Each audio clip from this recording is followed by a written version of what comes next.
लेकिन बात कैनरा बैंक की करते हैं। कैनरा बैंक के नतीजे हमने देख लिए हैं और उसी पर और डिटेल में बातचीत करेंगे। ध्यान रखिएगा, कंपनी का जो मुनाफा है वो 10% बढ़ा है, ब्याज से कमाई करीब 6% बढ़कर आई, एसेट क्वालिटी में भी थोड़ा सा सुधार देखने को मिला। अब यहाँ से आगे का आउटलुक क्या है, एसेट क्वालिटी की कितनी और स्थिति बेहतर हो सकती है, डिमांड लोन्स का कितना बढ़ रहा है, सब पर बात करने के लिए बैंक के ईडी अशोक चंद्र हमारे साथ है। चंद्र साहब, स्वागत है आपका CNBC आवाज पर and congratulations on a strong quarter. Quarterly numbers पर मैं बात करना चाहूंगी, लेकिन पहले सर जो इस समय आज की सबसे बड़ी खबर है ना, अज्यूमिंग आप इसको लेकर प्रिपेयर्ड आए हैं, आरबीआई ने जो नॉर्म्स दिए हैं कि इंटरनेट और मोबाइल बैंकिंग के लिए अब बैंक्स को थोड़े से रिस्क वेट्स बढ़ाने पड़ेंगे। 5% रिस्क वेट बढ़ाने की सिफारिश है।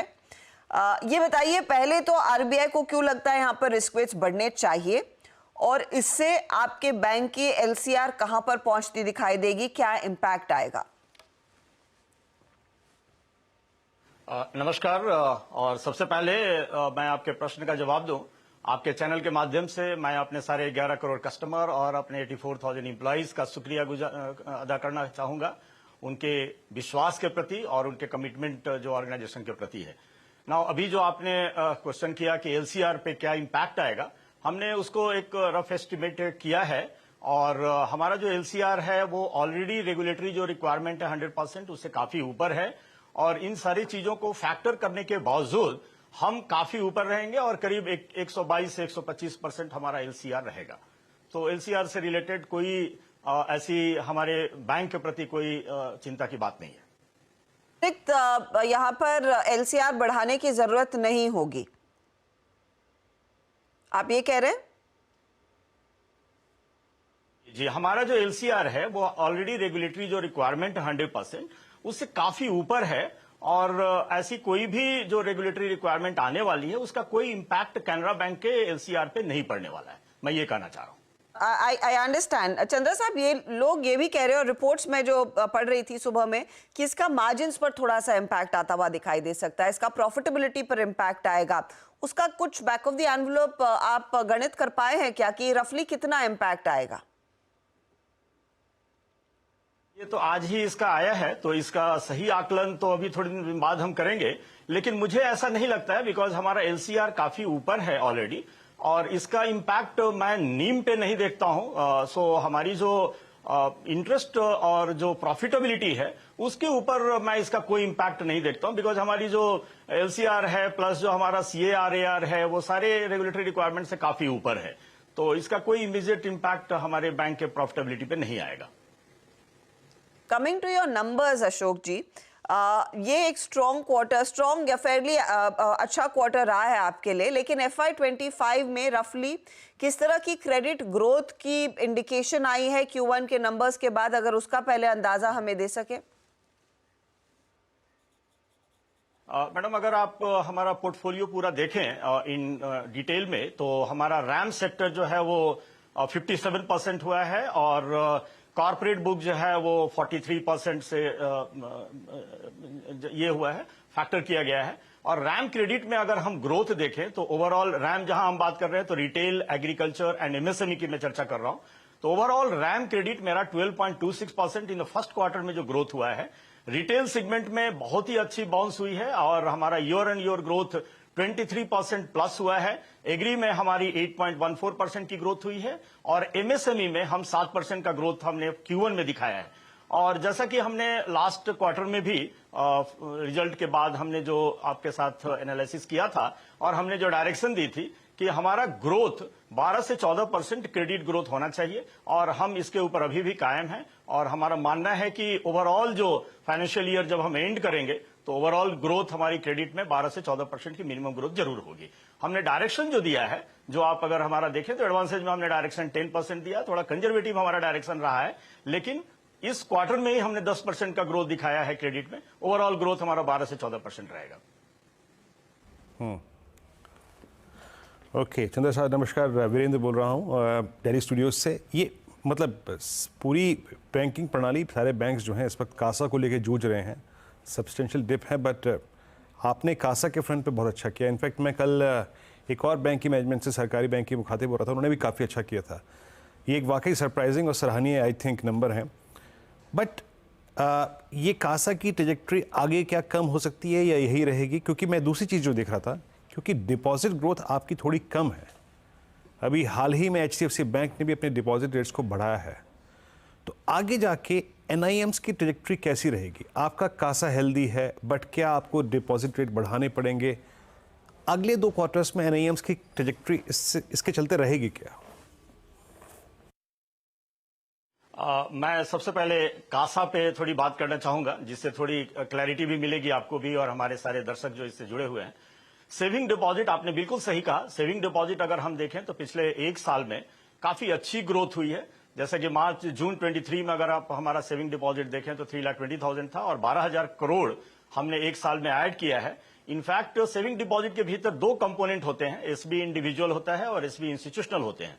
और अगर मैं बात करूं एसबी इंडिविजुअल, दैट वही एक कोर डिपॉजिट होता है सेविंग के भीतर, उसके भीतर हमारी एक्चुअल ग्रोथ हुई है 15,000 करोड़ और एसबी इंस्टीट्यूशनल में हमारा 3,000 करोड़ का डिप हुआ है, जिसके कारण एक्चुअल सेविंग डिपॉजिट में जो ग्रोथ दिख रहा है वो 12,000 करोड़ का दिख रहा है।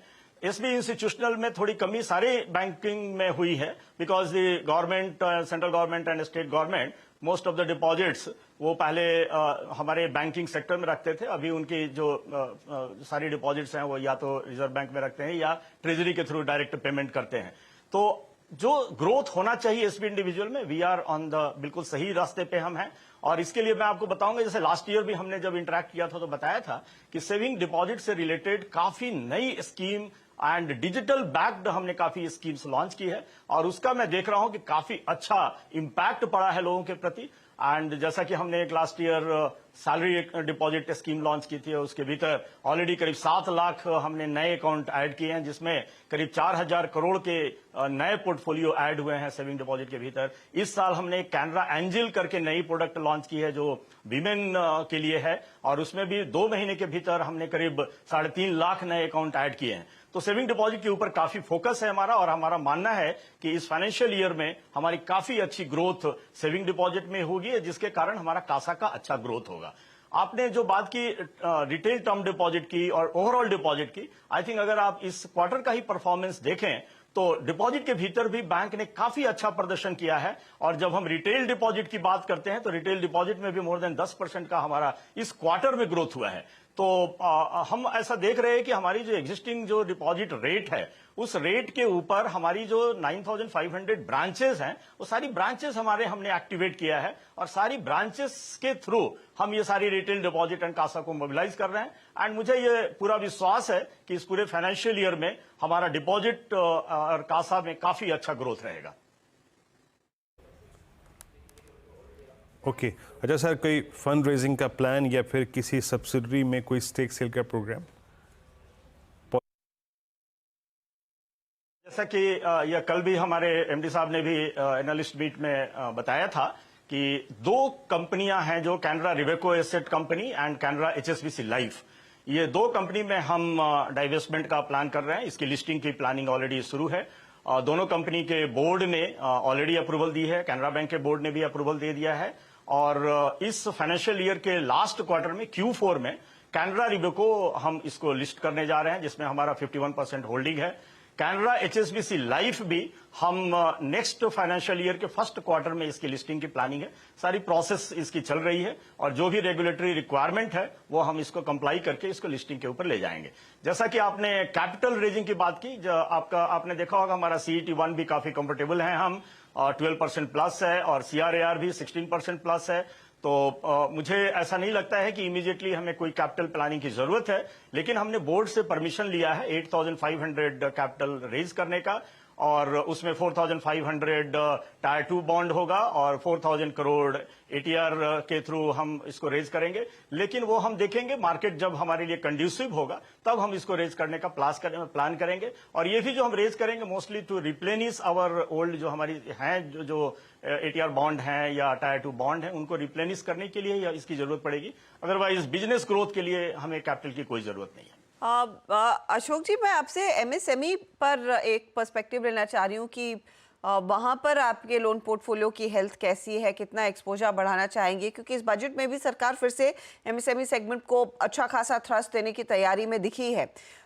तो कितना और एक्सपोजर बढ़ने के आसार है और इस समय हेल्थ क्या है उस पोर्टफोलियो की?